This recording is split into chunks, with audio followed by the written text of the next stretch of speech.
en teoría como en la teoría práctica, que es necesario equilibrar, mantener en equilibrio el valor del pH de los diferentes fluidos corporales y principalmente de la sangre. Habíamos visto que la sangre tiene un pH de ¿cuánto? 7. De la sangre.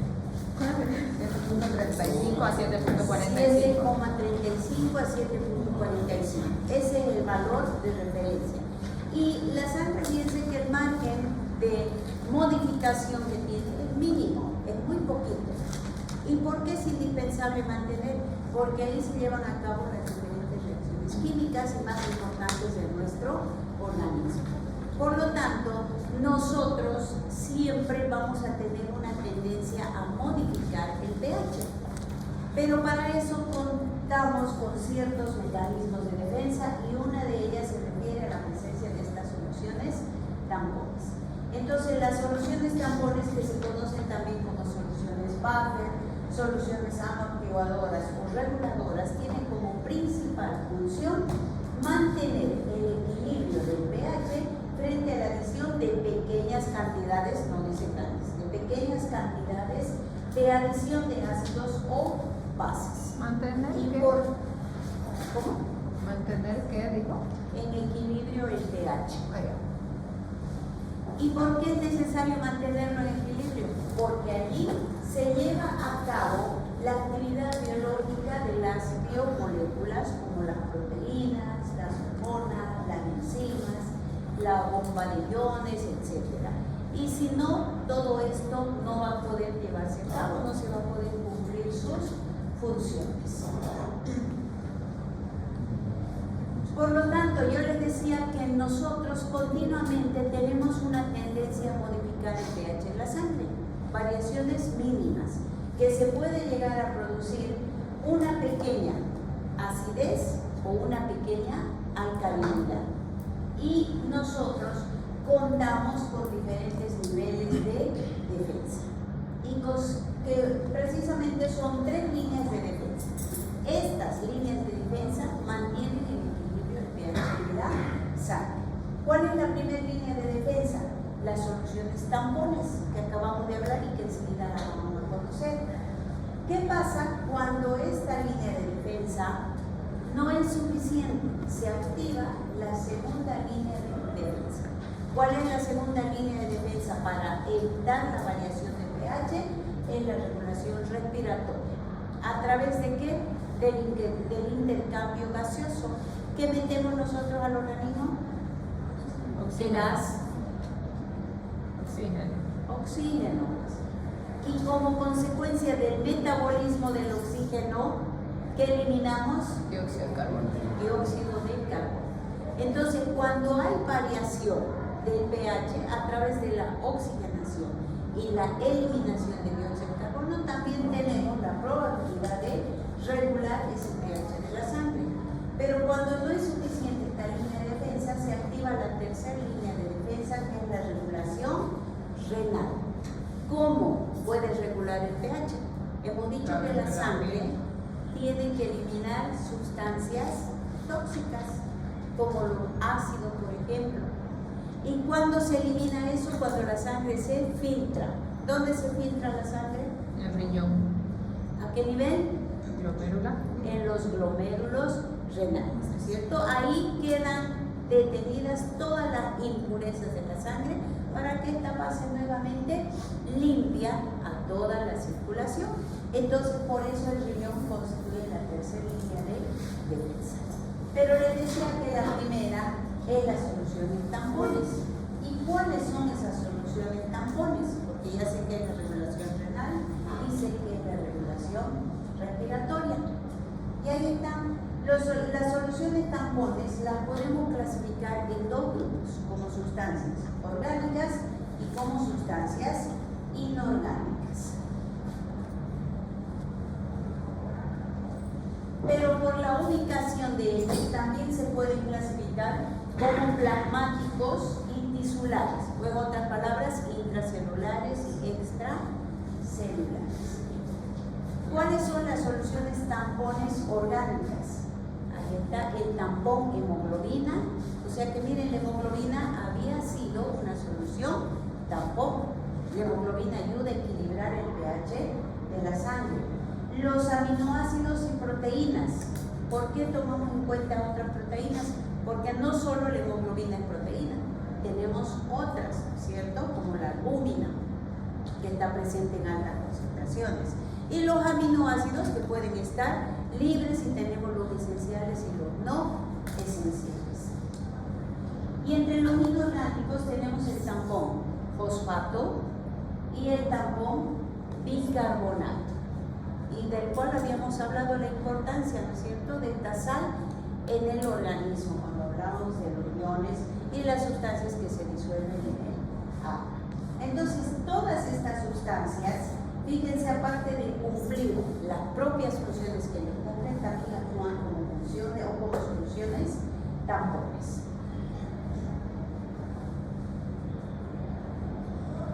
Entonces decíamos que para nosotros es de vital importancia mantener el pH de la sangre dentro de su valor de referencia, que ahí está, 7.35 a 7.45. ¿Qué es lo que sucede cuando aumenta o disminuye el valor del pH de la sangre? Hablamos de acidosis y de alcalosis, que son los términos que se utilizan para describir situaciones anormales que aparecen por existir un exceso de ácidos o un exceso de álcalis o bases. Pero como me estoy refiriendo a la variación del pH de la sangre, puedo decirlo directamente: acidemia cuando disminuye el valor por debajo de 7,35, o puedo hablar de alcalemia. Entonces ahí no tengo más que nombrar la sangre, porque ¿qué quiere decir emia? Sangre. Entonces me estoy refiriendo exclusivamente al pH de la sangre. Entonces ya sabemos que cuando varía el pH de la sangre se puede producir una acidemia o una alcalemia.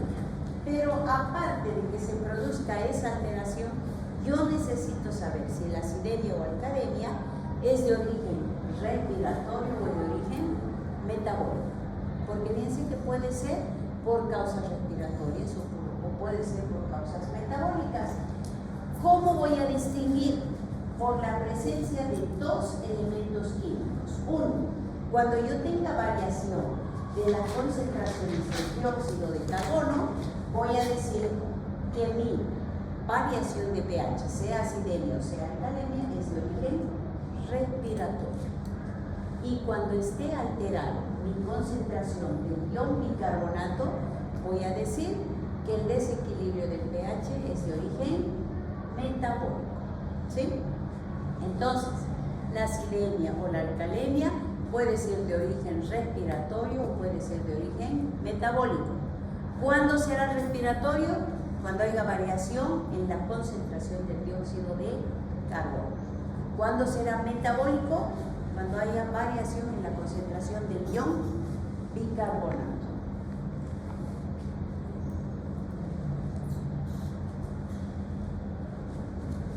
¿Qué pasa cuando se presenta en el organismo una acidosis? En situaciones de personas relativamente sanas, donde se cumplen a cabalidad las funciones del organismo, es muy posible que una acidosis no cause ninguna sintomatología o que se asocie a signos como fatiga, cansancio, náuseas, vómitos. O sea que cualquiera de nosotros podemos desarrollar una acidosis y a veces ni cuenta nos damos, pero sí expresamos un malestar. Me siento como que mareada, que no tengo ganas de comer, que siento náuseas. De repente puede ser una leve variación del pH de la sangre. Esto en personas que no tienen una enfermedad de base. Pero ¿qué pasa cuando ahora aparece una acidosis aguda y tiene una enfermedad de base, como la diabetes? Entonces sí se puede complicar y se puede originar un aumento de la frecuencia cardíaca. El paciente presenta dolor de cabeza, mareos, puede llegar a convulsionar, puede ingresar a un coma e incluso producirse la muerte. ¿Cuándo puede suceder esta acidosis? En pacientes como por ejemplo que tienen diabetes. La diabetes mal controlada generalmente lleva a esto, y por eso es que el médico controla bastante al paciente diabético y su pH. ¿Para qué? Para que no entre una cetoacidosis diabética. Entonces ahí es preocupante, ¿no es cierto? Mientras que una alcalosis generalmente se produce debido a pérdidas asociadas de un ion muy importante, que es el potasio. ¿Y qué pasa cuando hay deficiencia de potasio? El paciente presenta irritabilidad, debilidad y calambres. Ahora, ¿cuál será más preocupante, una acidosis o una alcalosis? Acidosis. Una acidosis. ¿Y qué será más probable desarrollar? ¿Una acidosis o una alcalosis? ¿Alcalosis, seguro? No, depende de acidosis también. Depende de la actividad de la persona y Ahora. la alimentación. Eso, ahora yo le voy a decir. Nuestro organismo, como consecuencia de las diferentes reacciones químicas, generalmente produce como desechos sustancias ácidas. Muchas sustancias ácidas.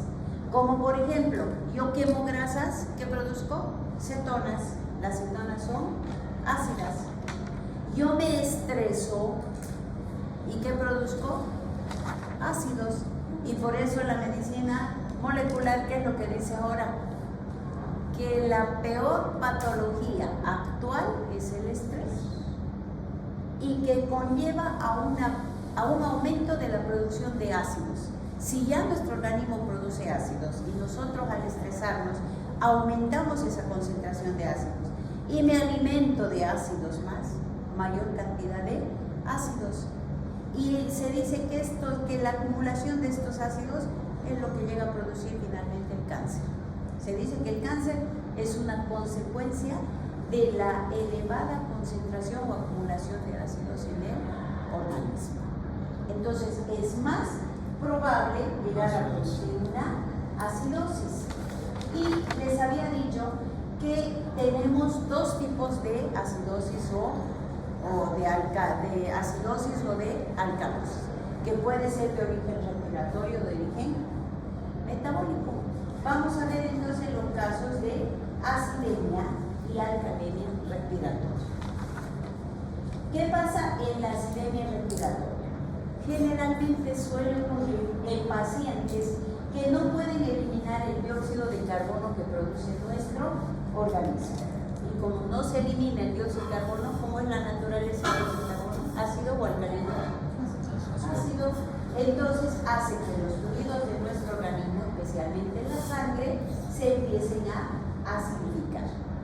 Entonces ya estoy viendo que ¿quién no va a poder eliminar todo el dióxido de carbono? Personas que tienen, ¿qué patología? Asma.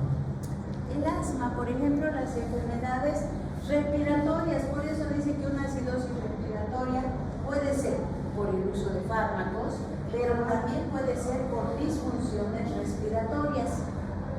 ¿Qué disfunciones respiratorias?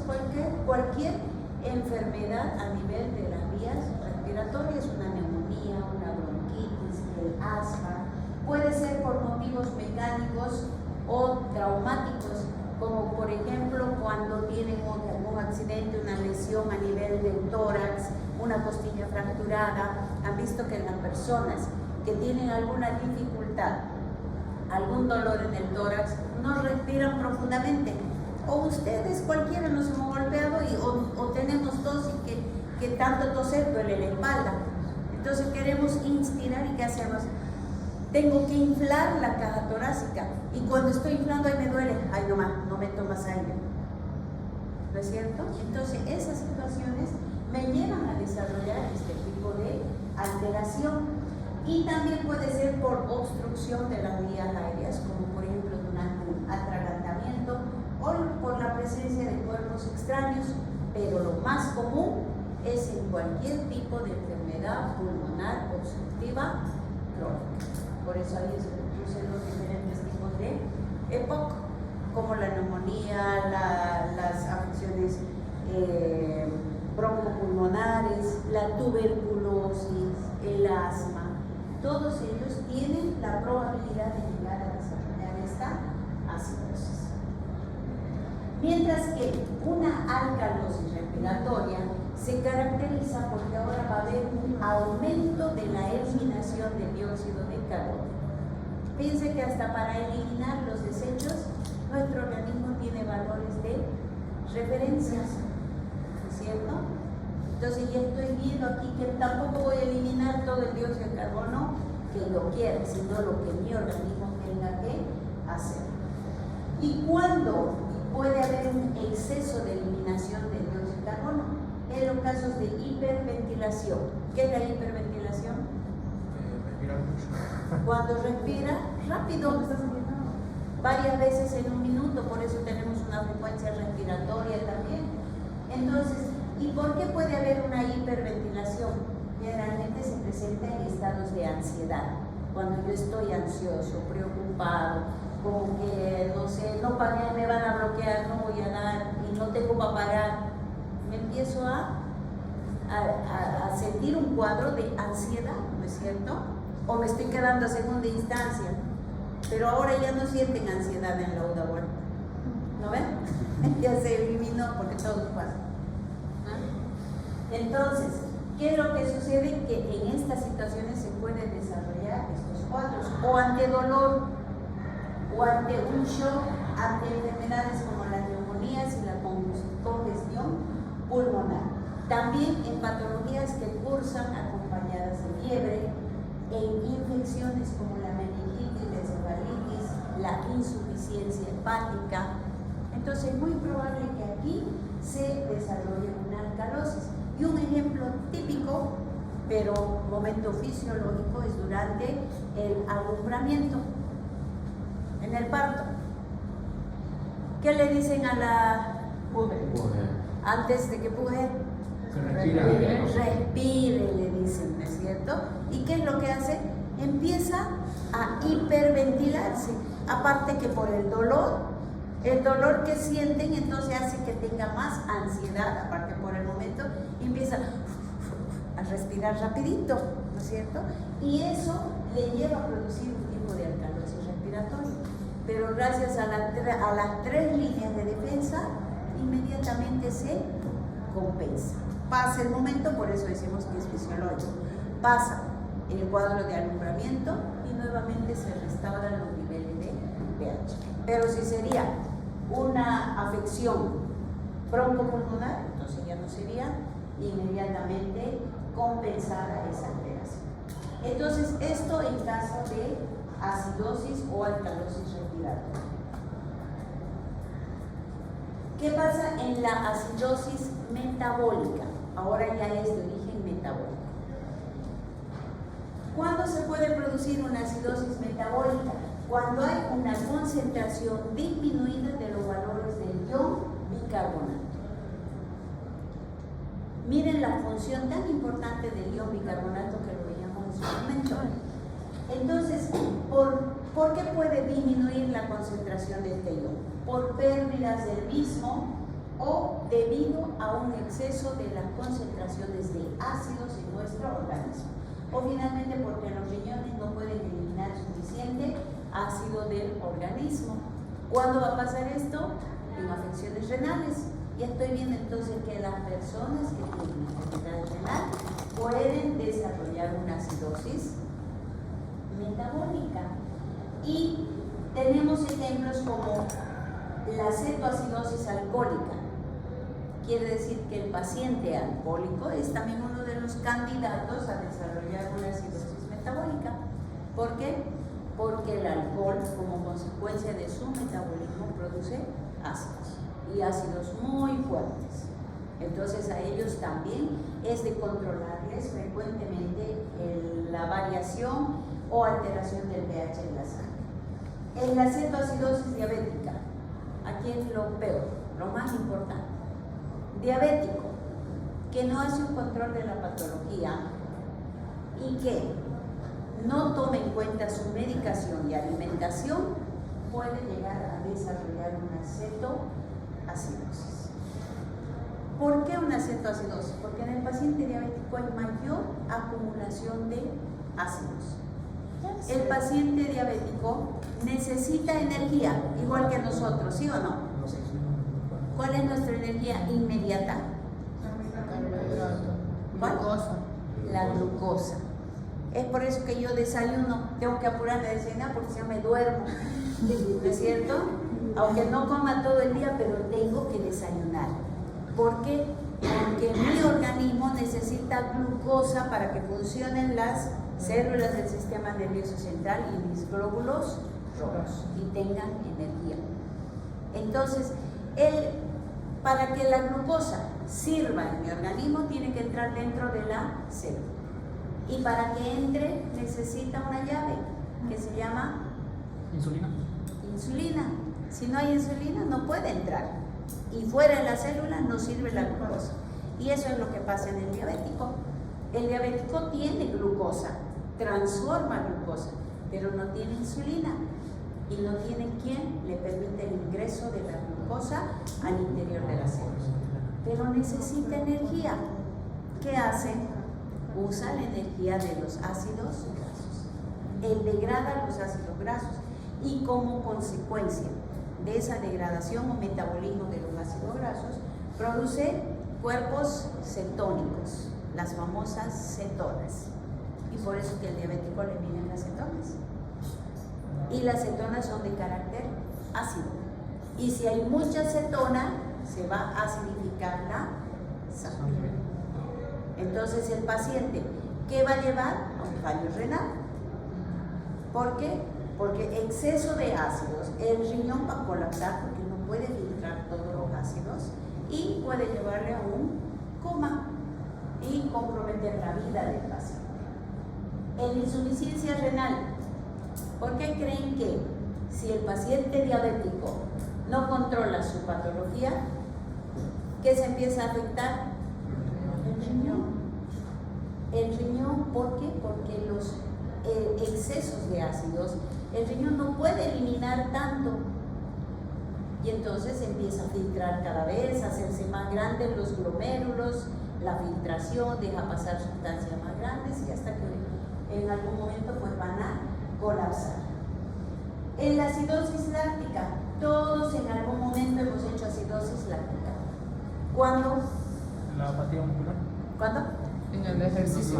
En el ejercicio, ¿no es cierto? Cuando hemos dicho que necesitamos mayor energía y empieza a producirse la energía, pero dentro de los músculos en condiciones anaeróbicas.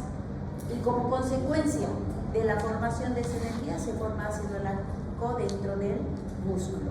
Y por eso sentimos que el músculo ya se hinchó y estamos bien musculosos. Pero no es eso, lo único que hay es ácido láctico y ese ácido láctico va saliendo despacito a la sangre y puede producir esa variación del pH de la sangre. Pero como tenemos las tres líneas de defensa, inmediatamente se compensa. Pero también puede ser por causa tóxica, consumo de ciertos medicamentos como el ácido acetilsalicílico, que es excesivamente ácido. Por eso estos fármacos no se consumen más de 3 a 5 días, porque si no ya empieza a producir afección. Y los otros tipos de alcohol como el metalol, el etilenglicol, etc.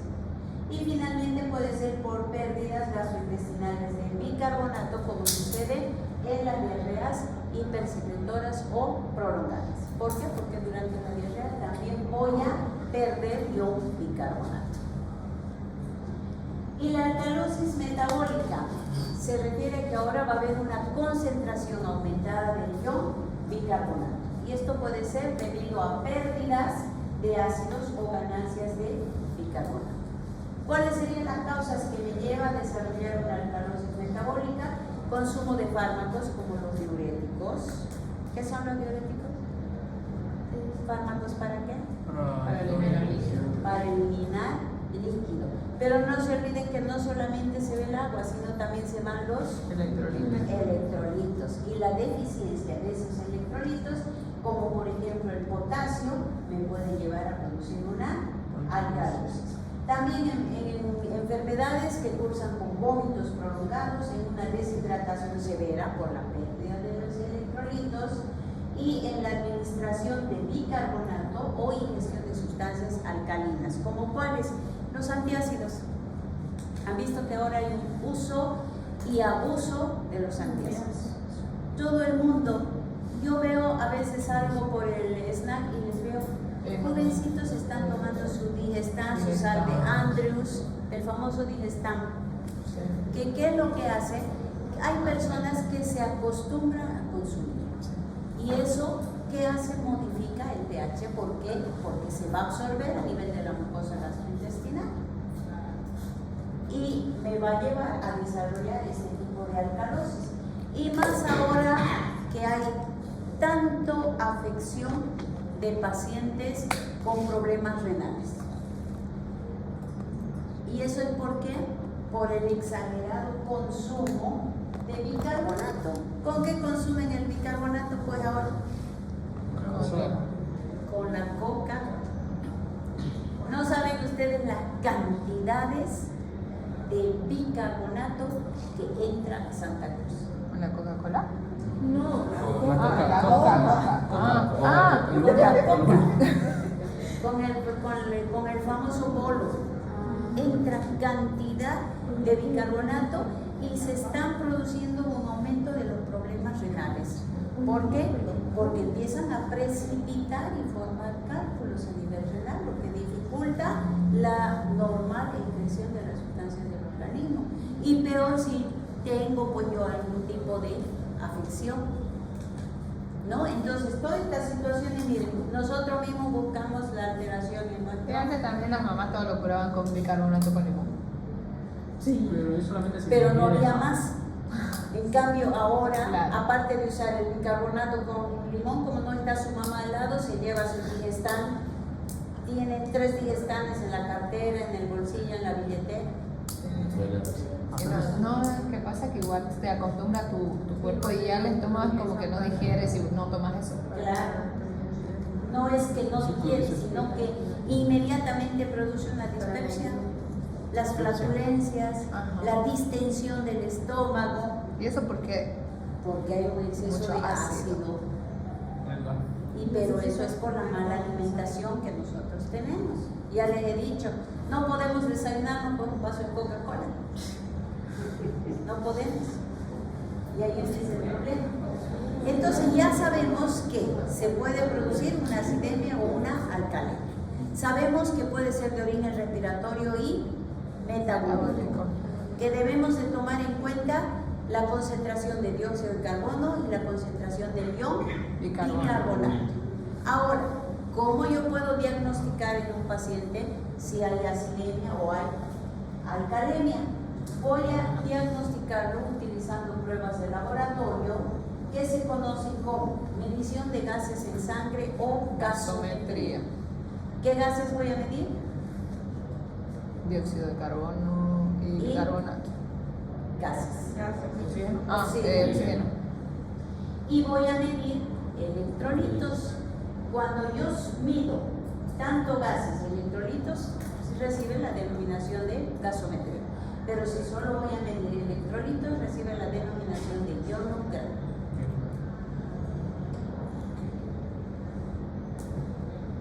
Y acá tenemos una gasometría.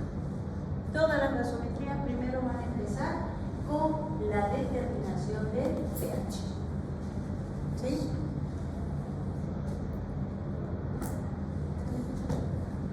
El pH me va a decir si está el pH de la sangre dentro de lo normal o está alterado. En este caso tenemos el pH de un paciente X donde nos dice que su pH es de 7,25 y lo normal de 7,35 a 7,45. ¿Está normal? No. ¿Qué tiene el paciente? Acidemia. Acidemia. ¿No es cierto? Tiene una acidemia porque está menos de 7,35. Voy a seguir revisando porque ahora ya sé que hay una acidemia. Quiero saber qué tipo de acidemia, respiratoria o metabólica. Pero antes tengo que medir la presión parcial del oxígeno. ¿Qué es la presión parcial del oxígeno? Es la cantidad o saturación que tiene el paciente. Ustedes han escuchado durante la pandemia todo el mundo tenía COVID y se preocupaba por medir la saturación, porque era un indicativo de que si su pulmón estaba o no estaba afectado, ¿no es cierto? Sí. Entonces, mientras medía 95 para arriba, bien, estábamos todos contentos, tranquilos.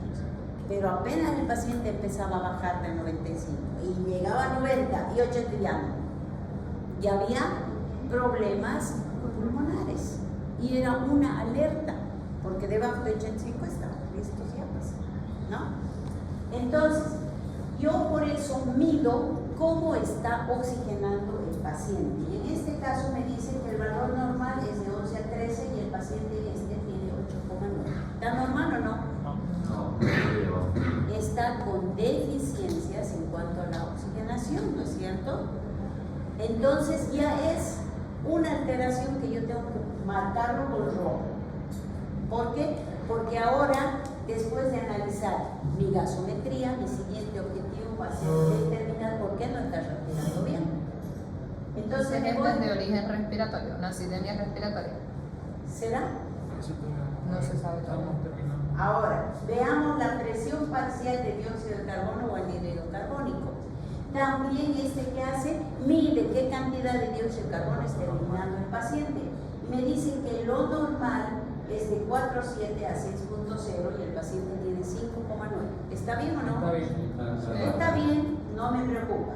Me voy al otro parámetro que es el ion bicarbonato. Y me dice que lo normal es de 22 a 26 y el paciente tiene 18,5. ¿Está normal? No. Está alterado y está disminuido, lo cual me confirma una acidemia. ¿De qué tipo es la acidemia? Metabólico o respiratorio. No es metabólica, pero el bicarbonato también. El bicarbonato también, el oxígeno está mal. No, está bien, está por debajo. No, pues el oxígeno está mal porque no está en los rangos normales. El bicarbonato tampoco. ¿Qué es? El bicarbonato sí está bien. Está bajo. El bicarbonato es Metabólica. Está 18.5. Es metabólica. Fíjense, ¿por qué? Primero yo miro el valor del pH para decir si hay acidemia o hay alcalino. Aquí hay acidemia. Sí. Quiero saber si es respiratoria, voy a mirar la concentración de dióxido de carbono. ¿Está dentro de lo normal? Sí. Entonces no es respiratoria. Quiero saber si es metabólica. Voy a ver la concentración del ion bicarbonato, está disminuida, lo cual me confirma la acidemia. Y además me dice que es una acidemia de tipo metabólico. Lo que pasa es que como el oxígeno está disminuyendo, se está confundiendo ahí. Pero eso es otro asunto. ¿Por qué? Porque yo ya sé que hay una acidemia metabólica. Ahora, Pero sigo evaluando los parámetros. Y me voy, cuando ustedes ven el exceso de bases, es la cantidad de álcalis o bases que se necesita para nivelar la acidez o la variación de ácidos que está presente en el organismo. Eso generalmente se usa en crisis del paciente, cuando el paciente ya está en lo último. Acá no, yo no voy a, ¿por qué? Porque en este caso, fíjense, cuando yo analizo una gasometría, no es como decir, el paciente tiene fiebre, le doy un antipirético. Aquí el paciente tiene acidemia, le doy sales. Y si el paciente tiene alcalemia, le doy ácidos. No es así. ¿Por qué? Porque esto es un indicativo para identificar la causa que está produciendo esa variación de pH. Y entonces, ¿qué tengo que hacer? Corregir la causa y se va a corregir la variación de pH. Ya lo vamos a entender mejor. Fíjense, luego sigo con la hemoglobina. Y me dice que la hemoglobina... Profe, pero ¿qué dice lo del exceso de base? ¿Que está súper mal? No. Pero yo al mirar esto ya sé que no está mal. No sé que, ya sé que tiene acidemia, pero sé que no está por morirse el paciente. Cuando a mí me preocupa, cuando el paciente tiene una disminución del pH por debajo de 7 y por debajo de 6.7, 6.5, ahí ya ahí se puede morir el paciente. ¿Por qué? Porque las proteínas se degradan, se desnaturalizan en un medio ácido. No pueden vivir. Es lo mismo que en la fiebre. Las proteínas también se desnaturalizan en el aumento de la temperatura. Por eso es que cuidamos tanto que el paciente no llegue a los 40, porque después de los 40 ya pues la proteína se degrada completamente y no se vuelve a renaturalizar. Simplemente se desarmó y se desarmó y se desarmó el organismo completo. Entonces, fíjense, le decía la hemoglobina. ¿Cuánto tiene el paciente? 6.1. ¿Cuánto es lo normal? 13 a 17. ¿Está normal? No. Y aquí sí me llama la atención alto. ¿Por qué? Porque está por debajo de la mitad de lo normal todavía. ¿No? Es alto lo que falta. Ahora yo pienso y digo, ¿qué hace la hemoglobina? Transporta oxígeno. Transporta nutrientes. Transporta oxígeno. Oxígeno. ¿Qué tiene que ver con esto? Ahora si yo digo, el paciente no tiene hemoglobina y la hemoglobina transporta el oxígeno. Ahora entiendo por qué el paciente no está respirando bien, no está oxigenando bien. ¿Cuál va a ser mi motivo ahora de seguir investigando el paciente? Descubrir por qué la hemoglobina está disminuida. Eso va a ser ahora mi punto fundamental de investigación. ¿Por qué está disminuida la hemoglobina?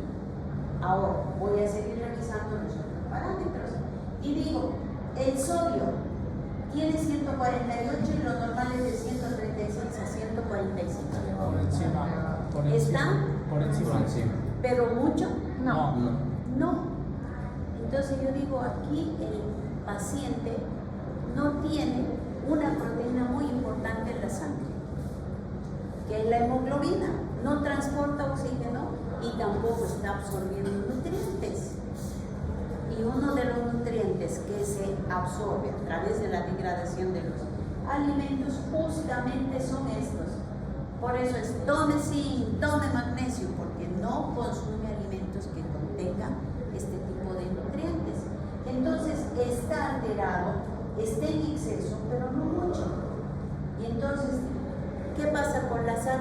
Es uno de los electrolitos más fuertes en el organismo y que está presente en muchos tipos de alimentos, ¿no es cierto? Y puede ser que el paciente consuma bastante sal, pero no es mucho. Entonces reviso los otros, digo el potasio. El paciente tiene 3 y lo normal es de 3,5 a 5. Está disminuido. Entonces, ¿qué pasa? Que el paciente piense, yo veo que el sodio está bien, está distribuyendo bien el agua, el potasio está disminuido, lo cual me confirma que yo creo que el paciente no está teniendo una buena absorción de los nutrientes. ¿Y por qué? Porque todo empieza en la sangre, pues. Entonces, ¿qué es lo que yo he pensado hasta aquí? Cuando no hay hemoglobina, digo, ¿qué voy a hacer? Necesito saber dónde está la hemoglobina en los glóbulos rojos. Entonces necesito estudiar los glóbulos rojos. ¿Qué voy a hacer? Le voy a pedir al paciente un hemograma. ¿Por qué? Porque necesito saber qué cantidad de glóbulos rojos tiene, cuánta hemoglobina tiene, cuál es el valor de su hematocrito, tiene o no tiene deficiencia de hierro. Necesito saber el volumen corpuscular medio de los glóbulos rojos y necesito saber qué tipo de anemia tiene el paciente. Porque yo creo que el paciente tiene anemia. Porque generalmente cuando disminuye la hemoglobina, cuando el paciente tiene anemia. ¿Y por qué no hay hemoglobina? Porque no hay hierro. Y si no hay sangre, no va a haber quien transporte los nutrientes, tampoco el oxígeno. Y fíjense que el calcio también está dentro de los valores normales, pero el cloro, como está, un poquito aumentado. ¿No es cierto? Entonces yo creo que es un problema de anemia. Entonces, ¿qué tendría que hacer aquí? Hay unas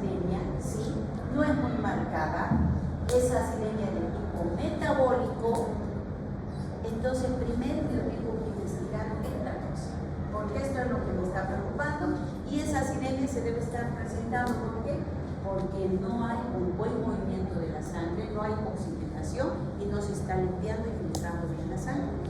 Entonces le voy a dar que me haga el hemograma y con seguridad me va a venir una anemia, deficiencia de hierro.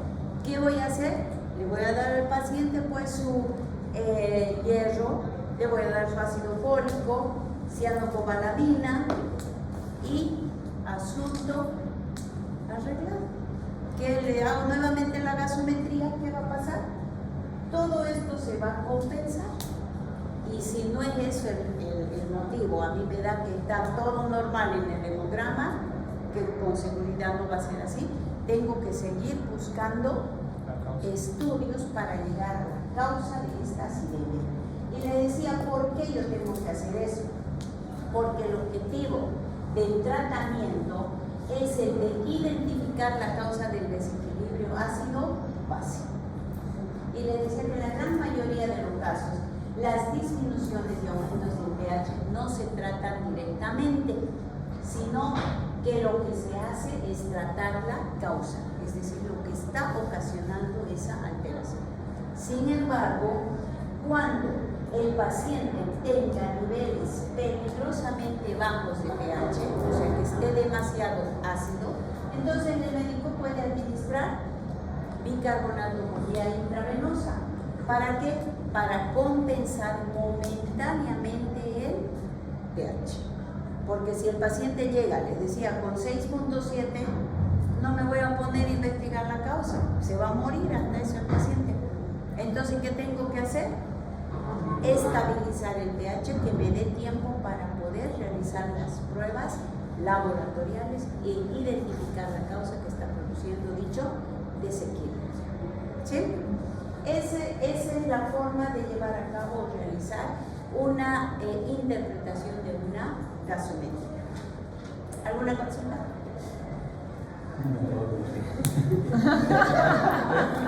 ¿Todos? Bueno, de todas maneras, la siguiente semana ustedes van a practicar la interpretación de la gasometría con esta doctora que les voy a dejar. Entonces ella les va a dar gasometrías a ustedes y ustedes las van a leer. Hacer una interpretación de la gasometría no es fácil, es muy complicado, pero lo que nos interesa hasta aquí es que ustedes puedan diferenciar una acidemia, una alcalemia de tipo respiratorio, de tipo metabólico, y que más o menos tengan una idea de cuál podría ser la causa, ¿sí? Y después, ya a medida que vamos ya pasando de curso con ustedes, cada vez se les va a ir aumentando más parámetros.